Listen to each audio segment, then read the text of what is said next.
kweli. Hujambo mpenzi mtazamaji wa MWK TV ambaye unatufuatilia kupitia mtandao wa YouTube. Habari kutoka Rwanda.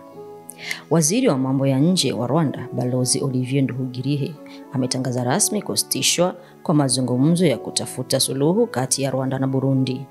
Sababu kuu iliyotolewa ni kile alichokiita namnukuu, ushiriki unaoendelea wa serikali ya Burundi katika mzozo wa mashariki mwa Jamhuri ya Kidemokrasia ya Kongo.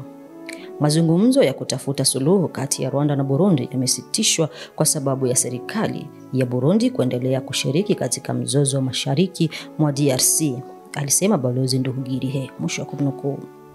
Tarehe 10 Machi mwaka 2025, mashirika ya kijasusi kutoka pande zote mbili yalikutana mkoani Kirundo, Burundi, kujadili masuala ya usalama ikiwemo swala la kufungua kwa mipaka.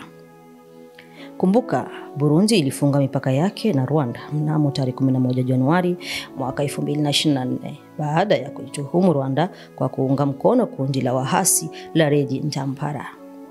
Tangu jaribio la mpinduzi la mwaka 2015 nchini Burundi, uhusiano baina ya mataifa haya umekuwa wa mashaka makubwa.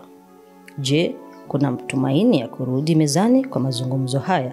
Endelea kuwa nasi kwa taarifa zaidi. Mimi mtangazaji wako Lady Sapna La Martine. Kweli.